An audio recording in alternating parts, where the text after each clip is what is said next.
Hello everyone, so we are currently in Maroondah Dam Reservoir Park. Just behind me is the massive dam that is saving us from imminent death at the moment.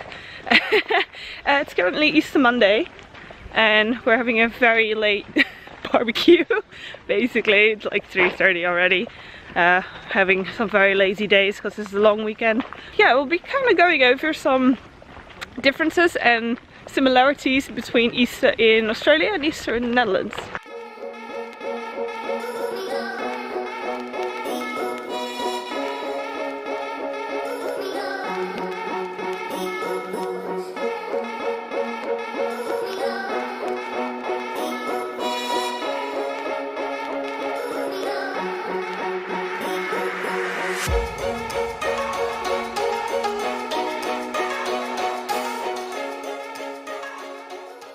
So just standing at the lake here now. So this is the Maroondah Dam Lake, which is actually just used for drinking water, and after winter like fills up completely, and then they release it on the other end to release the pressure as well. So I actually said that wrong. They have an open spillway. Probably can't see it when I do it like that. So basically just when the water level is about like that high, it literally just spills over to this way and it just runs down in a massive waterfall.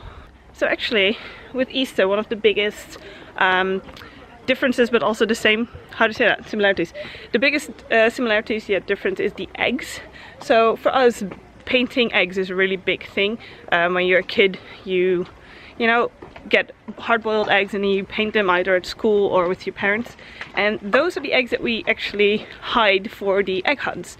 But Matt was saying that for them, they hide the chocolate eggs, so not the actual real life eggs. For us, we do have the chocolate eggs, we eat them, and the chocolates like bunnies and stuff, but those are not the things that actually get hidden. We hide the actual real life eggs. So they are looking for very shiny eggs in wrappers and we are looking for dully colored eggs. You can imagine how many of those get lost throughout the years. What they really have is this massive like variety in trees. So they have some like European trees that actually change color, and autumn really is coming here now.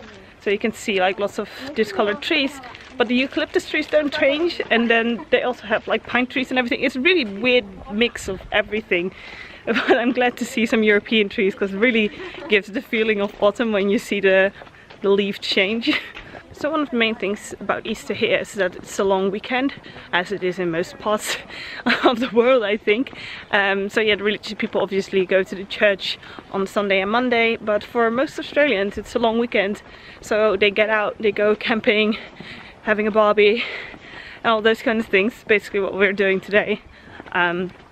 Apparently it is a thing to have like a roast-ish on the Monday evening, even though Matt wasn't really familiar with that. But in the Netherlands, what's a really big thing is having brunch. They called it a Easter breakfast as well, but it's a really big thing in either first or second Easter day, doesn't really matter, to have a big family brunch. The hospitality is actually really busy in that time of day, but here everything's just closed. I do say that, but like yesterday everything Asian was open. But just in general, like bars, they close really early or they're just completely shut. That's one of the reasons why people like go out to nature as well, because nothing else is open.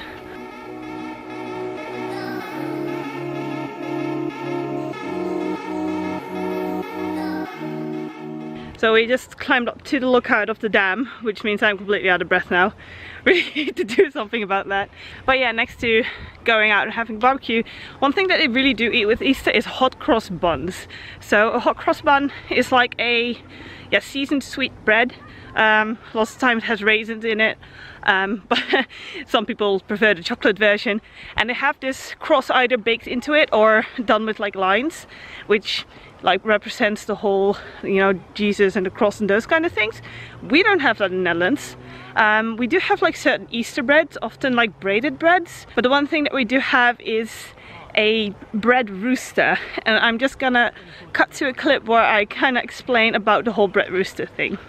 We have bread roosters now, and this is part of a different tradition which Matt has never heard of before. It's a palm pasen stock or a palm Easter stick. I'm not completely sure if this is the correct translation for it, but basically it's a cross made of wood, which represents the day that Jesus died, and on top of that you put a rooster made out of bread.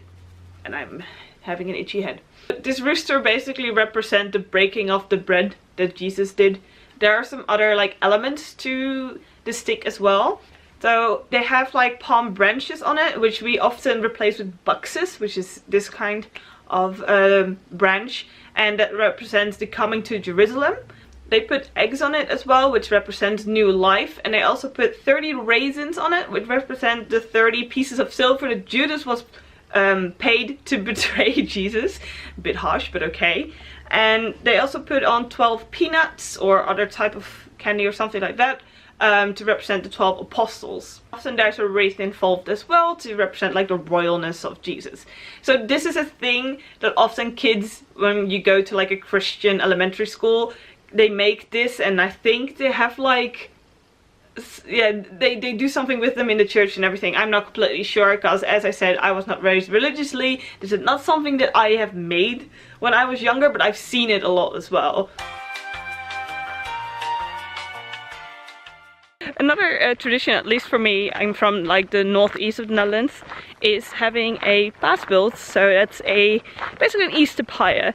Basically everyone kind of clears out their garden, because you're only, at this point in time, you're only allowed to put, you know, branches and garden leftovers on it.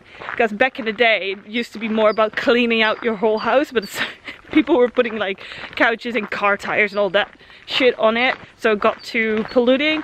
So it's a lot stricter now. But yeah, you basically built this massive pyre, and most of the time on second Easter day it's lit often by kids. At least when I was in elementary school, we were allowed to, you know, carry torches and walk to the pyre and light the pyre as well. Apparently there's not a thing in the whole of the Netherlands. I thought it was, but it isn't.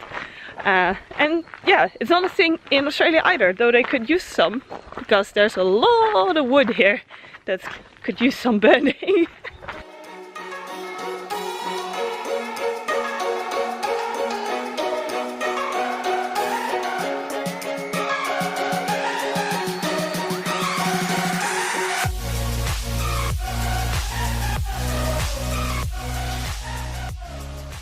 So we're having a sit down at the park now, trying to get the barbecue going. So I actually mentioned this in a different video of mine, that they have public barbecues here. So they're just literally barbecues that are standard here. They don't move. And they're free as well. Most of them are. You just press the button and they heat up. At least that's what they're supposed to do. And you bring all your own, you know, your snags and burgers and all those kind of things, everything you want on it. So we're just having the very traditional snags and bread, which is just having a bit of bread, butter, have a sausage and tomato sauce. So that's snags and bread. It's a very traditional Aussie thing to eat. Cheers.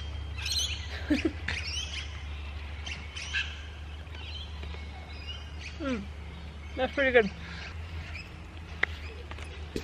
So yeah, I actually filmed this video twice now. I filmed yesterday as well, but I wanted to try something different. I hope you guys liked it. If you do, please let me know by giving this video a thumbs up. And other than that, I will see you guys very soon. Bye!